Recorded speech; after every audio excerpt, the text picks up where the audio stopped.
Okay, so just two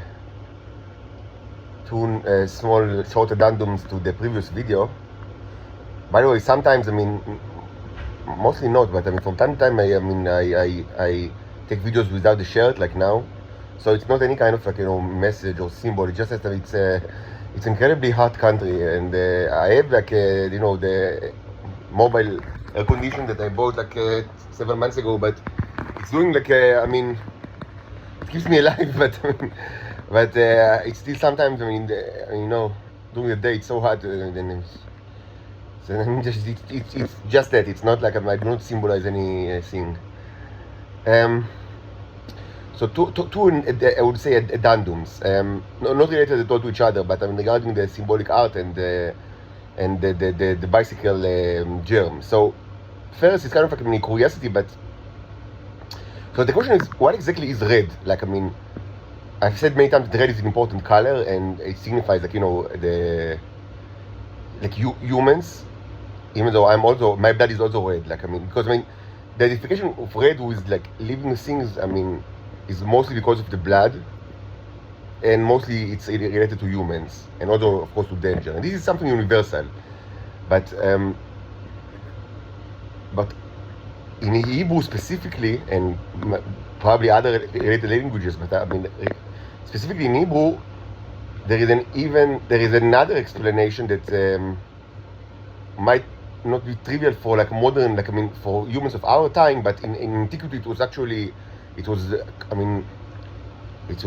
pretty straightforward etymology. That I mean that Adom, like the red called Adom, and Adom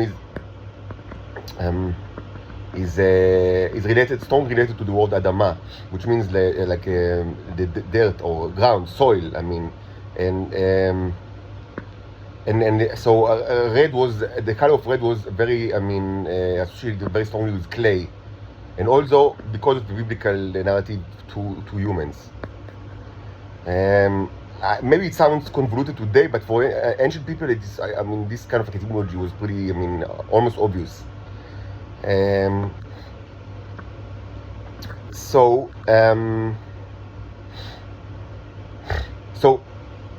the question of what is like the natural red, like when you say red, what do you mean? Like, I mean, there are many kinds of red, like, and when you buy colors, like, in an art store, I mean, both acrylic and oil, I mean, I've had quite a bit, I mean, and they are gradually, I mean, I'm using all of it, and I don't have money, so it will be, so we'll see what we can do, but I still have a bit, and oil color, I mean, tend to stay, I mean, you don't need much oil color to very nice things. I really like, I mean, the more time passed, I mean, initially I was much more into acrylics, and you can see it by my various paintings, but and gradually like I shifted to acrylic and oil, and now I almost use only oil. I mean, I only use acrylic when I wanted to dry very quick. Like, I mean, sometimes I really wanted to dry quickly, so sometimes I use like acrylic and let it dry, and then use another oil layer. But I mean, it's just more fun with oil, because I mean, there's like more options. Like, I mean, I don't know, something with texture. I would say that, I mean, I mean, there are tons of, I mean, it's difficult to explain. It's kind of like preference, I would say. Maybe it will change in the future. I don't know. It can be changed. I mean, it's not like maybe because I mean, with time I always painted slowly, and I mean, you see, I paint very slowly, even if it's very simple, like symbolic art. That I mean, presumably you can, like, paint your drawing on paper like in minutes, but I do it very slowly, because like, I mean, I like to think about what I do because of the symbolic, layer that is so important. So and this is, it's much better to do it with oil, because acrylic, I mean, it really dries fast. I mean, it's kind of, it's difficult to work very slowly with acrylic. I mean, there are retarders. It's kind of chemicals that, I mean, make acrylic dry slower. And I had it in the past, but I don't have it anymore. And they're not commonly used. Like, with oil, there is much more like an issue of, like, I mean, how quickly it dries. Like, and there are many mediums, like all of them, both of them just, I mean, materials like turpentine or linseed oil, and also many specific brands that are used in the, in this market, with all sorts of effects, it's fake. I mean, so tremendous amounts of special effects, I mean, that can be used. So the question is, what exactly is red? There is what I mean. There isn't really a standard for that. There, in general, colors have like standardized numbers. These mostly used in the world of the acrylic. It's less common with oils, but it's also applicable to oil paintings. But the thing is that they are not really universal. I mean, this kind of a standard that is not really standard. I mean, it's kind of like a failed standard. I mean, sometimes it happens, in the world. Like, I mean, the people try to adapt like universal standard, but I mean, it fails. Like, but I mean, so it's still used, but I mean, it's like, I mean, the same number. I mean, a color with the same number would not always mean like, I mean, the same color. Like, I mean, it's different between manufacturers, and like so.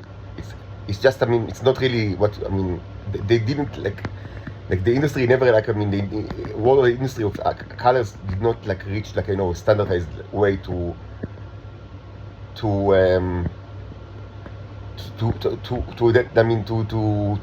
determine what exactly, what color actually you get when you buy something. And it should be said that color is not everything. I mean, this is particularly true, I mean, for the blacks and the whites, actually. They are the most important colors, of course, and there are several kinds of blacks and whites. I mean, presumably you could have said, I mean, okay, black and white is very simple. Like, white is, I mean, what they taught us in school, that it's like kind of all the colors mixed, and black is like no color. But this is, I mean, it's not true. I mean, it's not true both physically and, like, I mean, empirically, like, I mean, how they are produced. So there are several types of whites, like, the famous titanium white, zinc white, and like other whites, and like, I mean, and with the blacks, it's kind of like, I mean, it's a whole, like, so it's kind of all, like, I mean, you can do a PhD, I mean, just, I mean, on, like, I mean, on the subject of the different types of blacks, like, I mean, Martian black, lamp black, the famous, I mean, there is like ivory black, all sorts of blacks, I mean, and they are not only, it's not only that the colors is slightly changed between them, it's also that the effect is slightly different, because like different kind of blacks are, I mean, when you like mix, because many times you use black, of course, to mix it with other color. Like, I mean, mostly you don't use the color straight from the tube. Like, mostly, I mean, you almost always use a solvent or medium, and mostly you mix it with something else. Like, I mean, not always, but I mean, because you want like a specific, I mean, no matter how many colors you bought, even if like, you have like 200 like tubes, I mean, still, I mean, mostly you use more than 200, like like colors, like, I mean, like presumably you could use millions, so when you mix like the different whites and the different blacks, this is mostly true for the blacks, but it's also true for the whites, that when you mix different kinds, like with different colors, so there is actually a question of what will be the result, and it's not always the same result. Like, I mean, you can take a titanium white and zinc white, and like, I mean, the same quantity, and mix it with maybe, I don't know, cadmium red, and with the same quantity, and it will give you, so we'll get some kind of like a pink, but a different type of pink. And this is also true with the blacks. So it's a huge question of like, what exactly are these colors? Like, I mean, how do you define them? And many times they are defined not just at all by, I mean, their appearance, or I mean, or in other words, by what kind of wavelengths they return, which is the physical kind of like, I mean, definition, but actually how they are made of, which is, it's non-intuitive, but it's just the way it is. Like, I mean, the blacks, for example, I mean, in the high end, I mean, I don't know, in the low end, like, it doesn't really matter, because people don't really care, but I mean, for the more priceless, like, types, the better types of colors, like, I mean, so the issues really are not really how they look, but how they are made, like, what is the process in which they are made of, and that's how they are differentiated. And this is also true not for the blacks, but also for, I mean, for like other colors that, I mean, that like that did not always exist because they didn't know how to manufacture them. Like, for example, there is a color that I really like, and many people like, which is, but it was actually not known until like, I mean, 100 years ago, or something like that, which is called Prussian blue, and it's a dark blue color that is very, I mean, it's a really lovely color. Like, it's a color like it's in its natural, like, when it's out of the tube, it's kind of a dark blue. But I mean, it's getting a little lighter when you mix it with a solvent, that you almost always mix it with some kind of solvent, and it's very good. It's a great color to mix with other like brighter colors. Like, I mean, it's kind of like it's neutral. Like, I mean, like form, like it's almost looks like black, like it's even difficult to, like, if you just, I mean, put it on a canvas next to like black, it will, maybe people will not even notice, but it's like, I mean, what's great about it is, like, I mean, it's what you get when you mix it with other colors, which is, I mean, you get a variety of very nice, like, you know, all sort of, you know, of, new colors that are very nice, and that's why I like it, and I guess that's what also, that's what actually made it, I guess, I mean, so popular, like, because it wasn't in existence like until maybe 100 years ago. And the way that it's produced is by a specific chemical process that someone invented. Like, someone invented a chemical process to create this thing.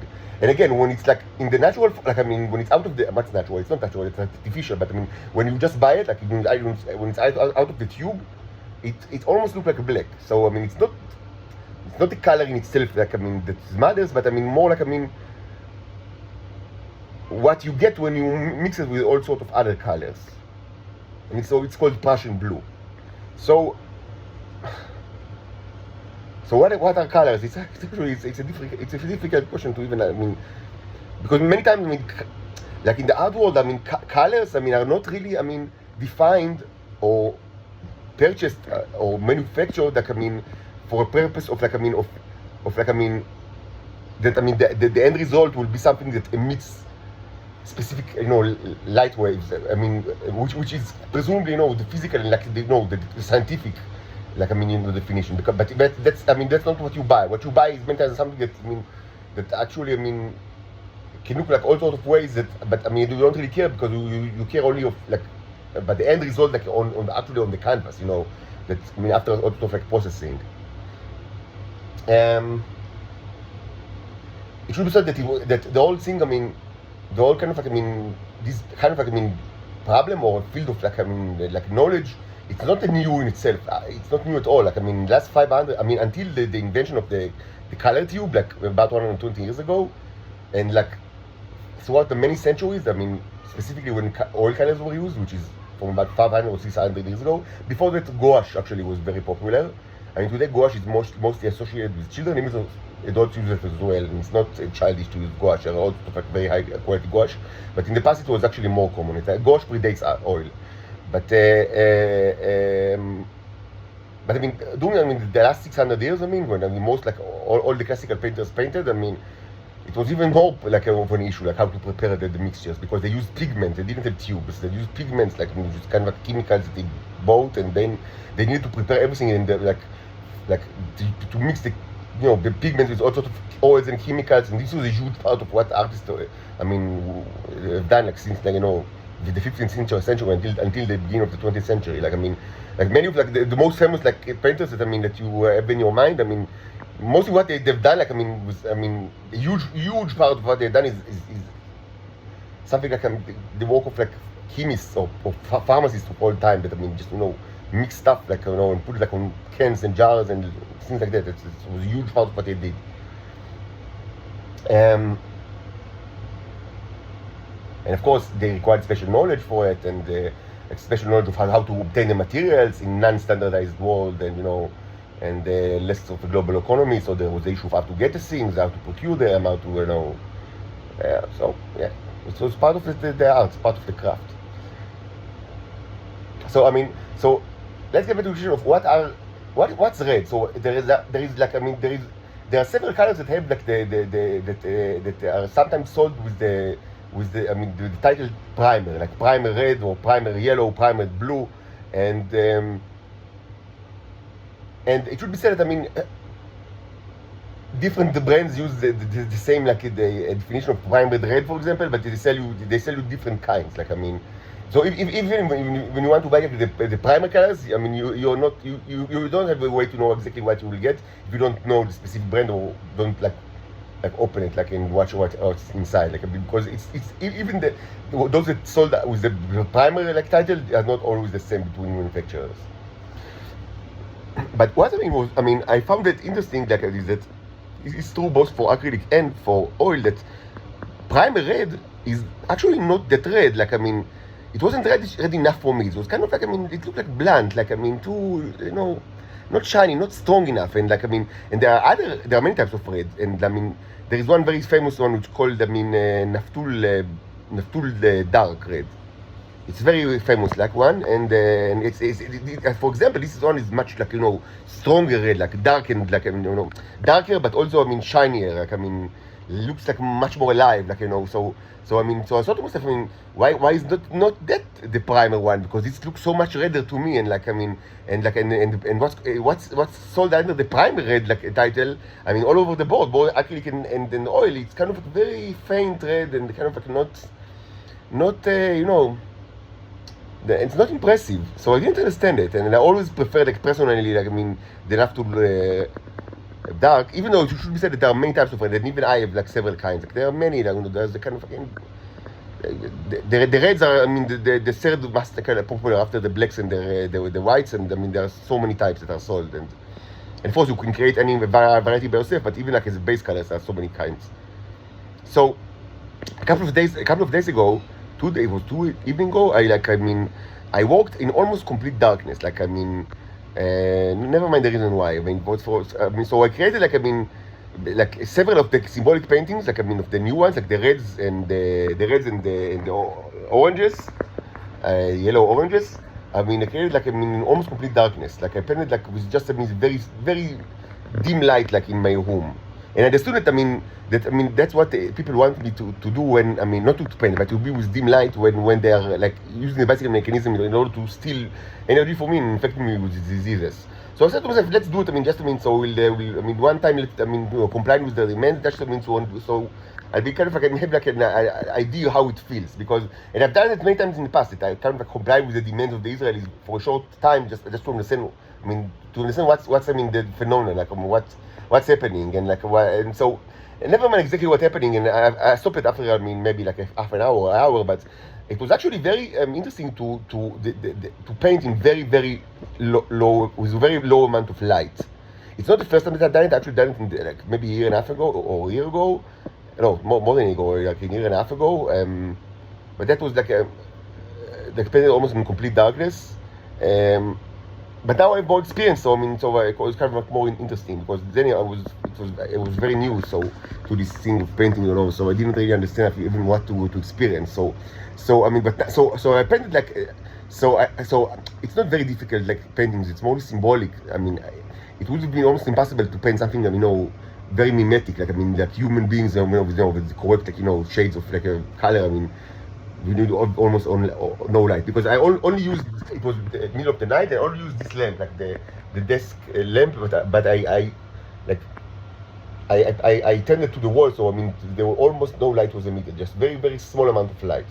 And I thought to myself that actually this is kind of like it maybe brings me closer to the Venusians that famously they have very long night and also very long evenings, of course, like because of and tremendously long nights, long days, and long evenings, and long auroras, like the dawns, and probably they get, even during the height of the day, less light than Earth because of the clouds, even though they do get light, of course. So and they don't have and the humans don't have technology, of course. They are kind of like in a Paleolithic society. So they mostly depend on on the light from the sun and other sources, but not electricity. So they are not like they don't have like the amount of light that humans in Earth have.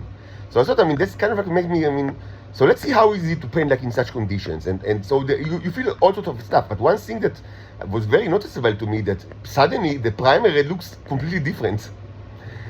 Suddenly the color that I call they decided like the primary that I always kind of like looked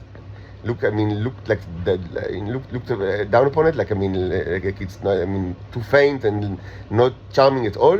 Actually, on very limited amount of light, when you place it on the canvas, like on white canvas, like with primary with white, it looks like blood. Like it looks red and shiny and very alive, like bright blood, like so. And then I said, okay, that's primer red. This is it's just I never looked at it, at the color in correct like conditions, like because I always like use a very lit room, like normal humans. And so in these conditions, the primer red look faint, and so all the naftul dark looks impressive. But I don't have like enough to dark right now to compare, but I'm certain that with kind of this in the very low light condition, it would probably look almost like black.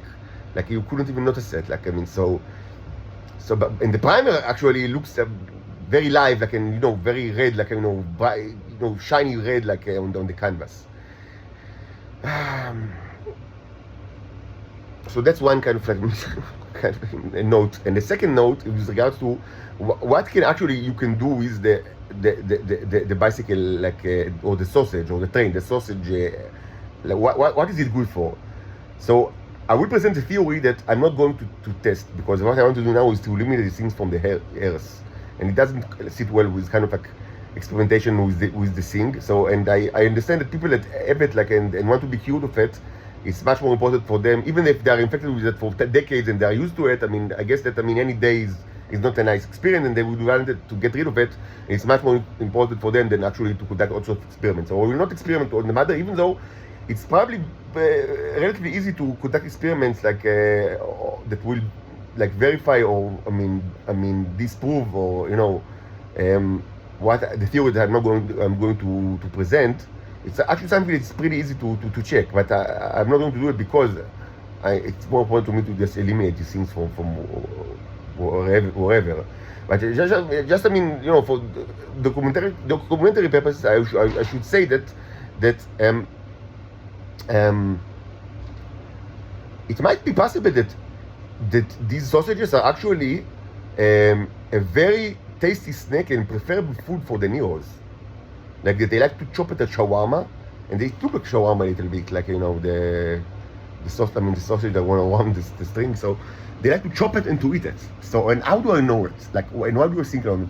First of all, it should be said that the largest sausages by far was seen in the original aquarium. Like I mean the bowl that was created like during April. And you can watch it like in the sausage party video, like huge trains. I don't know if you've ever seen such huge ones that can be watched. One of it could be watched by the naked eye. Like I placed it like on top of the gas, like it was a huge one, and it can be seen in the video. And the largest one was created there, and I am almost certain that they were created ex nihilo, because what happened is that I actually placed all sorts of materials like symbols that I didn't really understand at the time, but there was like kind of like wires with electricity, but I mean with kind of like metals attached to them. That I mean on the inside I like also like small screws attached to the wires, like I mean several of these like train. And I mean on the inside I understand that this looks just like the train or just like the sausage. And I've had several of these, like I mean at the time. And the reason behind it is because this was an early and not very like intelligent. I mean, experiments with electrolysis, like with a different kind of electrolysis rods, because there are many ways actually to set the electrolysis. After that, later I was much more after April. I was much more aware of the fact that that there is a huge importance of how the electrolysis setup actually looks like, because it's part of the symbolism. And I've discussed this a lot in this video. That that the way that you prepare the electrolysis, like the electrolysis rods, and it's not only always like one hot and one neutral, or it's not always like that, like one positive and one neutral. And there are also like because you paralyze, like you create different kind of you use paralyzation both for the neutral ones and the positive ones. And also different material for the rods. I mean, it's a huge like topic of how to construct the electrolysis chamber, because it affects like efficacy tremendously. Like, and you use also magnets and metals. I mean, it's not just like put like two like metal rods whatever inside like a glass of water. It's much more complicated, and it was discussed during many hours in this channel, specifically from May to June or May to July, and so I understood that you need to think about how it actually looks, and there are ways to actually like to tell the Neros don't mind how they look. Don't take it as part of the symbolism. But at the time they just looked at those like wires with screws, like it was just like a train, like wire with many screws like on it, and maybe they thought, okay, we know this stuff. This is the famous bicycle, and they created this bicycle inside the liquid, and we've seen the huge ones over there. Now, why do you think that they actually like to eat them? First of all, because if you watch the videos from this time, you always see that the Neros are always on top of these microbes. Like they are always like on top of them, like on the vicinity of them. And so what they do? They kill them, of course. That's what they do. What did they do? They kill them. and they eat them. And that's their food. Their preference, their food preferences is microbes that they chop and eat, and we know it for quite some time because I mean we have like many it was documented many times in his channel. So maybe they kind of like their preferred microbe is actually the sausage, and that's why we actually seen so many huge ones, Neros in this original aquarium. And I should say that I should mention remind you that this aquarium from April was actually the basis of almost all the containers that I have until now. Like material from this aquarium was recycled again and again for all the further experiments until now, including the metal aquarium, which is basically the stuff from the water aquarium from there, and also all the smaller ones that are inside, the various jars that I have in this kind of like in this cabinet, and and the metal jars with the wax. Like I mean, so basically all the many containers that I have right now contain stuff from this original aquarium. So and because it was so successful, like I mean that we've seen, like it was several liters, like a good, like very larger amount than I ever used before, and with tremendous amount of news and huge ones. So I mean, obviously they don't mind to live with the huge amount and huge size of the bicycle bacteria, and not only that they don't mind to live with them, they actually eat it, and I mean they go large. Like I mean so that's why I would, and you can actually watch it in the videos that are on them. And it cannot be like a coincidence that you see that the big needles on top of this kind of huge bacteria. It's not, they are eating this stuff. So my assumption is that, I mean, it's a theory that maybe this is kind of like a preferred food source for them, that they just like to eat it, and it causes them to multiply and to become larger, I mean, more than when they have like other kind of bacteria to eat.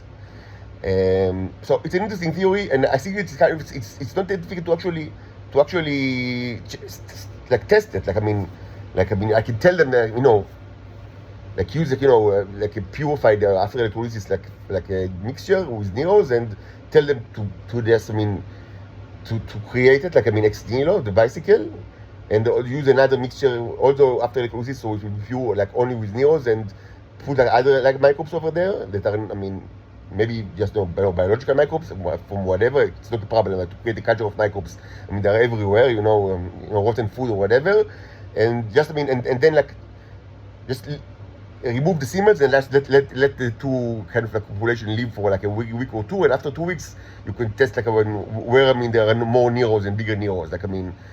In the place where there is the bicycle bacteria, or in the place where there's other bacteria, and then it can be proven whether they are not really the preferred nutritious food source for the Neros. I'm not going to do it because it's more important to actually get rid of the stuff completely from the earth. But it's kind of it's for the documentation. I think it's important to kind of put this kind of thought in record. Now another thing that you can ask. So maybe if they really like to eat it, maybe they have to maybe they need it in order to survive, like the Neros. So no, of course they do not.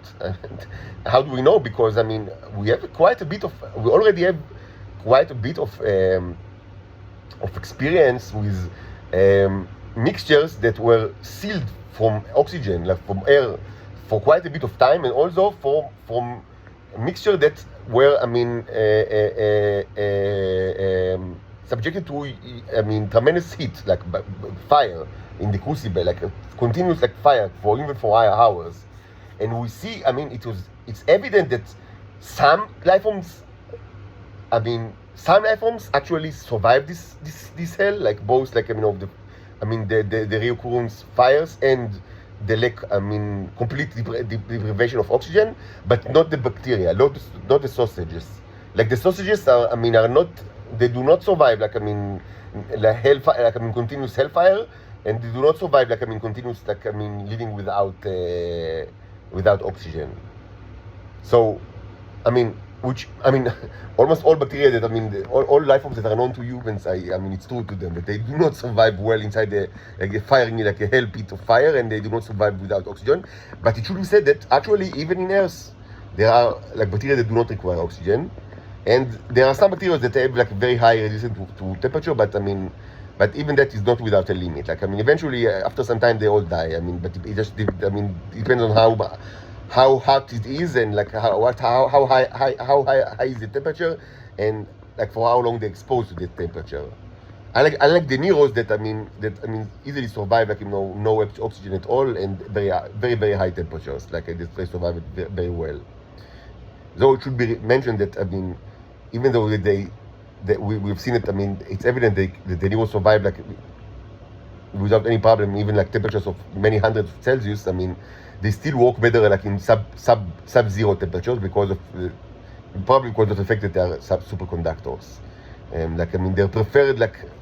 They prefer for electricity purposes at least. They prefer like the lower temperatures. And maybe they have the dual mode, the mode where they mostly use electricity, which is better to be used like in freezing temperatures, and another mode which mostly they use mechanical energy, and then they can it's prefer to them to work like in a very high temperature. I don't know. It might be also possible. Anyway, that's all I have to say for now.